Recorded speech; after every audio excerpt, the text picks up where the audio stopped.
So now we're going to talk about questionnaire research in general. This is sort of the heart of what the methods are that you're going to be employing in order to answer your research questions. This is the overview of what questionnaire research is and why we do it. So the use of questionnaires by partner agencies, meaning a number of non-governmental organizations or social service organizations who really are trying to figure out how well they're accomplishing their goals. By an overwhelming majority will use surveys in order to evaluate their work. So here's just a result of a study that looked at organizations and agencies that were essentially the agencies were asked to respond to what methods they use in order to evaluate their work and how, in other words, how well they're accomplishing their goals.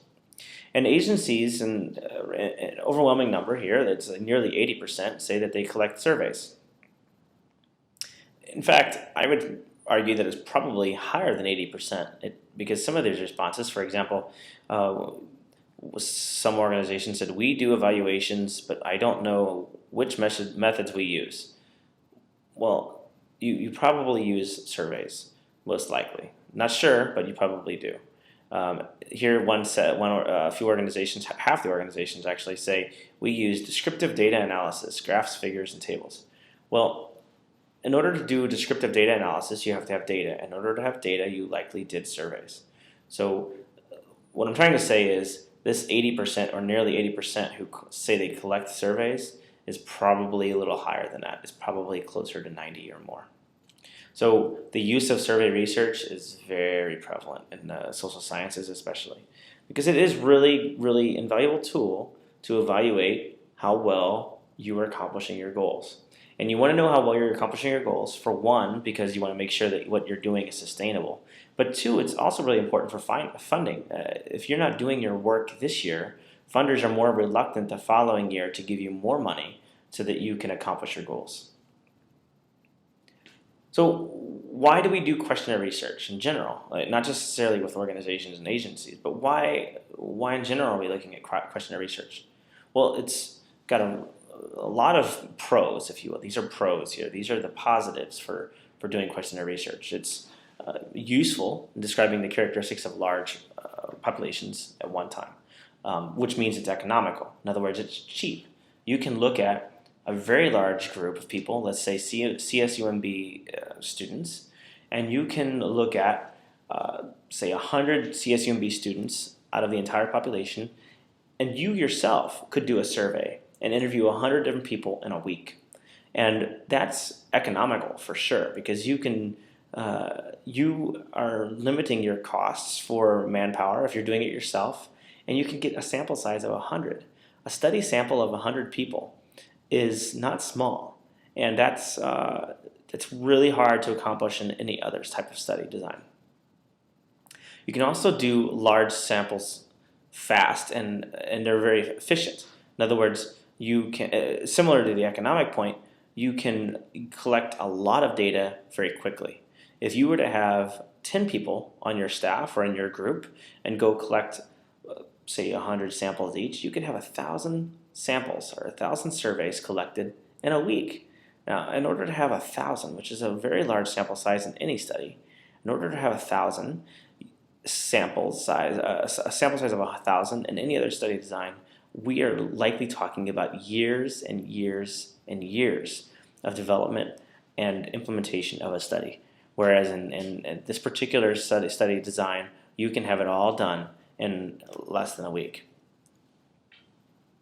And the good thing is, as opposed to interviews, surveys themselves, questionnaires that you distribute, not necessarily through interviews, actually allow for anonymity. In other words, they allow you to interview somebody or survey somebody and keeping their personal information anonymous. You don't ask them questions about their name, social security number, or anything along those lines. But that's if you're not doing an actual interview. You're just doing a survey, say, through the mail or blindly through emails or so on. Now, you could do interviews, which is what you'll be doing in this class. You'll be doing survey interviews where you're actually stopping people and interviewing them. So you're not really able to protect their anonymity in the sense that you are looking at them, but you're still protecting their anonymity because you're not asking them their personal information. So you don't know who they are, supposedly, and that's good in that respect. But the larger studies, like say cohort studies or randomized control trials, they cannot be anonymous in the sense that they have to follow up with these people. They might be assigned a special number, but the lack of anonymity in general in larger studies with different study designs does create a bit of a quandary for some people who are looking at lower socially desirable situations or concepts. Say injection drug users or female sex workers or something along those lines. And, another really great point about questionnaire research is that you can design your studies so that you have a really high reliability in your responses. In other words, you can ask the same question 4 different times or 3 different times, but ask it in different ways if you are so inclined to make sure that you have a highly reliable response. So if you ask somebody, do you ever smoke marijuana? And they say no, and then you continue on with the survey, and then like 10 or 15 questions later, you say, how many times in the last 12 months have you smoked marijuana? And you give them the option of 0, but you also give them the option for everything else. And then they say, well, I've actually smoked it 4 times. Well, then we have, a problem with their reliability, right? They're not really being all that reliable in terms of their response. That sometimes they said they don't smoke at all, and sometimes they said they smoked a little bit. So anyway, those are just some of the pros of questionnaire research. Some of the drawbacks of questionnaire research is that it's unfortunately just a snapshot in time. When you ask somebody, or what their social economic status is, or whether they work, or what their health condition is, and so on, you're really getting a snapshot in time. It is a cross section. You are just getting what's going on right now in their life. You could ask questions about their past and so on, but it's still just a reflection of what they recall of what their past was.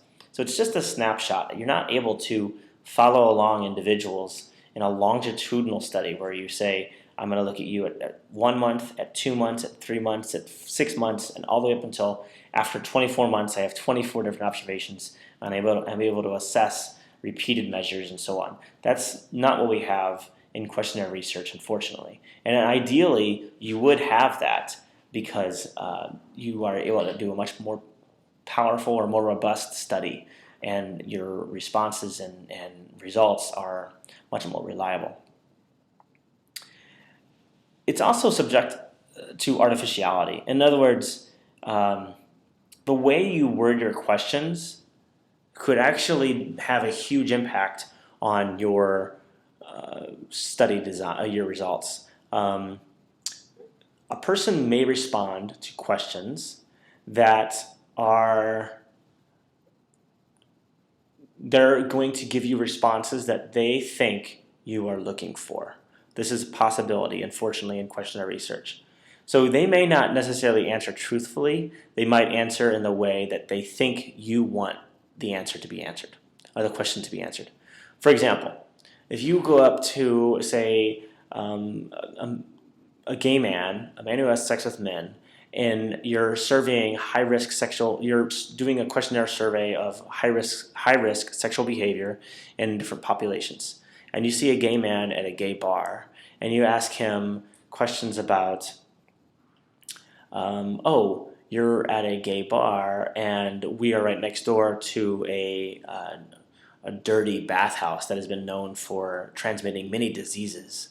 What is your likelihood for going to this bathhouse after you leave the bar? So unfortunately, what you've done there is you've created a situation where you're asking somebody a question, which is a reasonable question in terms of evaluating their risk of sexual behavior, but you've sort of framed it in the context of, well, it's a dirty place where diseases are spread. You shouldn't go there, and you'd be dumb if you did. And essentially, that's what you've said, more or less. And so they will likely say that they are less likely to go there, or they're not going to go there, and so on. And that's not what you're looking for. You're actually looking for truthful answers, not necessarily an artificial answer. And unfortunately, as a result, the validity of a study that frames questions like that does bring with it potential artificiality. Now, we are going to do our best to coach you in ways to prepare your research and survey questions and survey items in such a way that you won't lead the respondents in one direction or another.